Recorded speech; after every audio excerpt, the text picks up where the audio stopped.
यहाँ पर रेलवे की कई जगह पर जमीन मौजूद है जिसको रेलवे प्रशासन जिसका इस्तेमाल नहीं कर रहा। तो ऐसे में उस जमीन को रेलवे से शिक्षा मंत्रालय में हम लोग ट्रांसफर करवाने की बात कर रहे हैं ताकि केंद्रीय विद्यालय का एक अपना भवन यहाँ पे होगा ताकि भविष्य में कभी शिक्षा को लेकर कोई गतिरोध यहाँ पर उत्पन्न नहीं होगा। ये विषय पर हम लोगों ने कार्य शुरू कर दिया। साथ ही में यहाँ पर बस स्टॉप को लेकर भी हम लोगों को काफी समस्या का सामना करना पड़ता था। इसके लिए भी हम लोगों ने बातचीत की है। यही अपने रेलवे स्टेशन के बगल की जो जमीन है उस पर हम लोग बातचीत कर रहे हैं। बहुत सकारात्मक वो बातचीत चल रही है। उम्मीद है बहुत जल्द उस जमीन को भी हम लोग अपने हाथ में लेकर उसको भी विभाग में ट्रांसफर कराकर विधिवत तरीके से यहाँ पर बस स्टैंड का निर्माण यहाँ पर हो जाएगा ताकि आने वाले दिनों में आवागमन में भी किसी को कोई कठिनाई यहाँ पर नहीं। हाजीपुर लोकसभा में हम लोगों के पास अपना कोई ऑडिटोरियम नहीं है।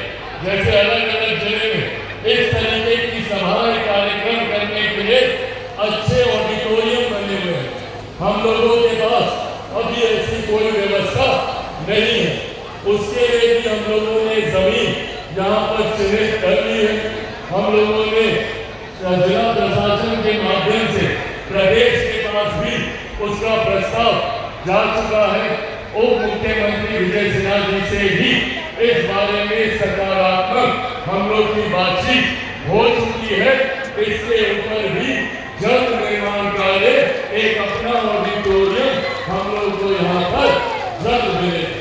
साथ ही में छोटी मोटी का यह व्यवस्था है, सीवर की व्यवस्था, नालों की सफाई का कार्य था, इन तमाम बिंदुओं पर भी काम शुरू हो चुका है।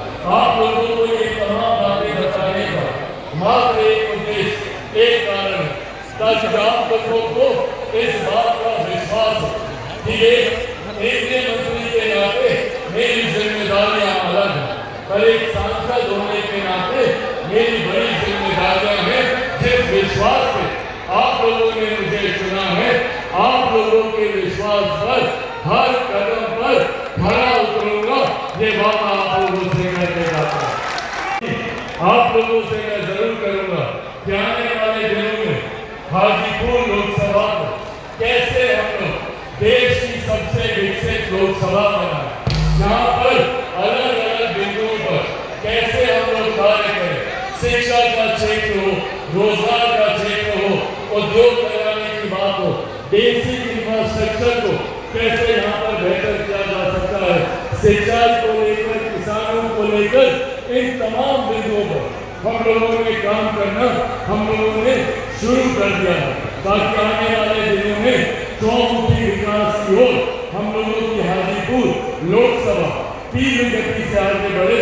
इसी सोच के साथ आगे बढ़ने का मैं प्रयास कर रहा हूँ। साथियों, अंत में अपनी बातों को समाप्त करने से पहले आपके और आपके माध्यम से हाजीपुर लोकसभा की हर एक जनता को, एक एक व्यक्ति को हृदय से आभार व्यक्त करता हूँ।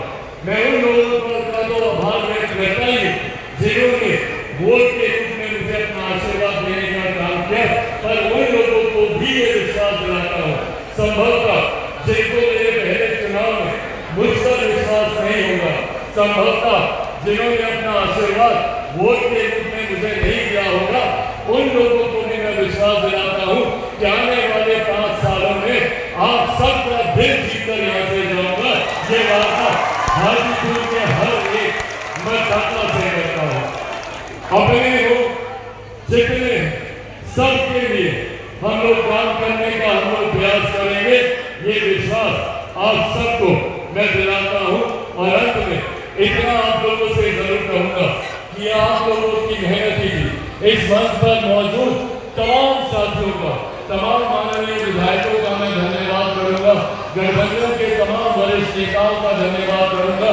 पार्टी के मेरे तमाम वरिष्ठ पदाधिकारियों का धन्यवाद करूंगा। भारतीय जनता पार्टी जनता दल यूनाइटेड, हिंदुस्तानी अवाम मोर्चा, राष्ट्रीय लोक मोर्चा के तमाम जिला अध्यक्षों का, तमाम प्रखंड के पंचायतों के, हमारे गठबंधन के पदाधिकारियों का, हमारे गठबंधन के हर एक मजबूत कार्यकर्ता साथियों का, आप सबका मैं धन्यवाद करूंगा। चुनाव में मुझे बहुत कम समय मिला था आप लोगों के बीच गुजारने के, पर उसके बावजूद जिस भारी मतों से आप लोगों ने मुझे जिताने का काम किया, ये विश्वास आप लोगों को दिलाऊंगा। केंद्रीय मंत्री भले मैं देश के लिए होगा, दुनिया के लिए होगा, पर आप लोगों के लिए चिराग पासवान सिर्फ और सिर्फ आपका बेटा है, आपका भाई है।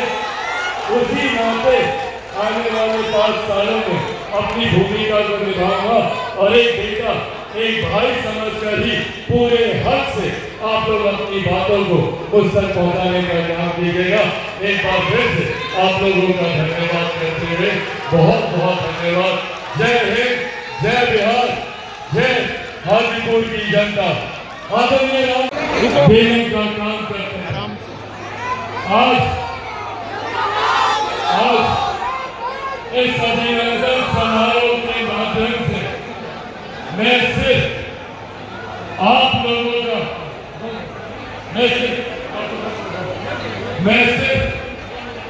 आप लोगों का अभिनंदन करने आया हूं। आज आप लोगों की वजह से चिराग पासवान को भारत की संसद में बतौर एक सांसद पहुंचने का सौभाग्य मिला। ये सिर्फ और सिर्फ आप लोगों की वजह से संभव हुआ। उसके लिए आप सबका बहुत बहुत धन्यवाद, ढेर सारा आभार। आज जब आप लोगों के आशीर्वाद से मैं न सिर्फ आप लोगों के आशीर्वाद से मैं न सिर्फ एक सांसद के रूप में, बल्कि आप लोगों का प्यार और आशीर्वाद और मेरे नेता, मेरे पिता आदरणीय रामविलास पासवान जी के आशीर्वाद से भारत सरकार में केंद्रीय मंत्री की जो जिम्मेदारी मुझे दी गई है, ये विश्वास आप लोगों को दिलाना चाहता हूँ कि अपनी उस जिम्मेदारी को पूरी निष्ठा से और पूरी ईमानदारी से मैं निभाने का काम करूंगा। ये वादा भी आप लोगों से करने का था। मेरे नेता, मेरे पिता आदरणीय रामविलास पासवान जी लंबे समय तक आप लोगों का प्रतिनिधित्व करते हुए भारत सरकार में कई प्रधानमंत्रियों के साथ उनको काम करने का अवसर मिला।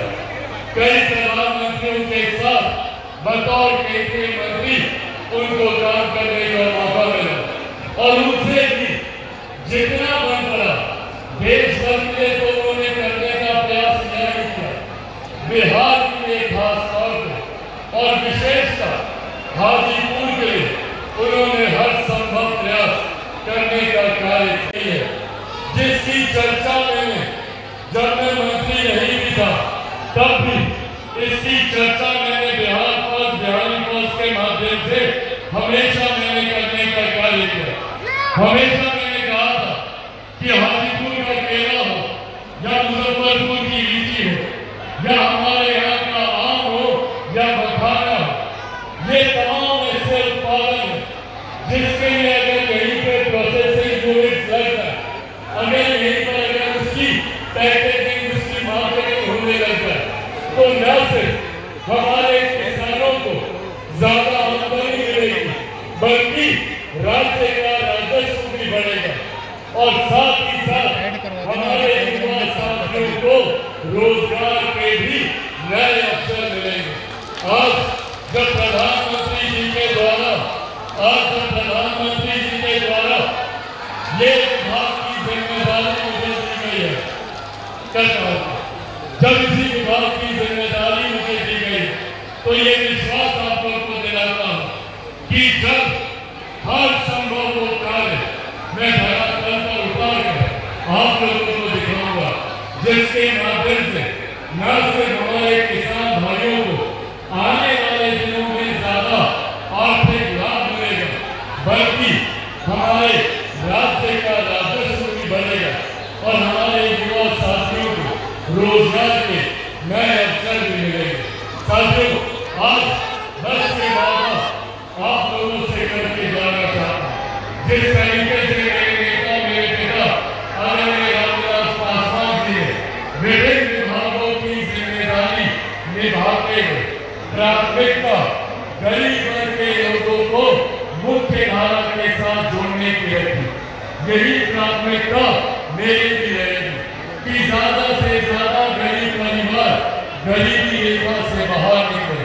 ऐसे लोग जो आज भी आजादी के 75 साल के बाद आज भी मुख्य धारा के साथ नहीं जुड़ पाए हैं, वो मेरी प्राथमिकता होंगे। अमीरी गरीबी के दूरी को मिटाना मेरी प्राथमिकता होगी। गांव और शहर के बीच की दूरी को कम करना मेरी प्राथमिकता होगी।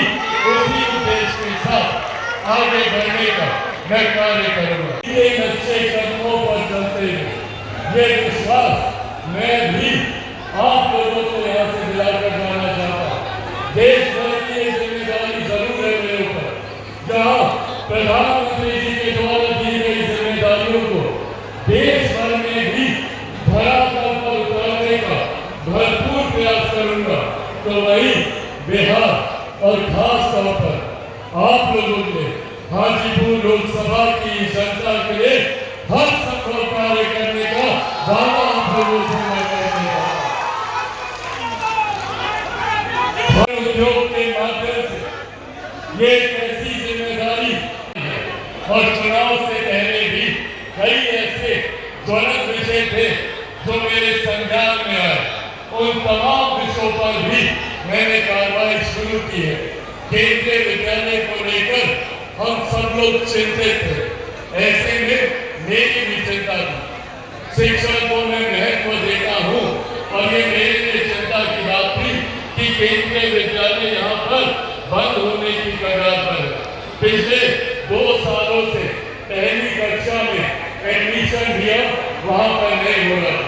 न सिर्फ मैंने स्थानीय प्रशासन से यहाँ पर बात कर, न सिर्फ डीएम साहब से बात कर, न सिर्फ यहाँ पर केंद्रीय विद्यालय के प्रिंसिपल से बात कर, बल्कि केंद्रीय विद्यालय से के तमाम वरिष्ठ अधिकारियों से भी संपर्क साधकर अभी तत्काल प्रभाव से हम लोगों ने इसके लिए एक रास्ता निकाला है और वैकल्पिक व्यवस्था इसके लिए हम लोगों ने बनानी शुरू कर दी है। बहुत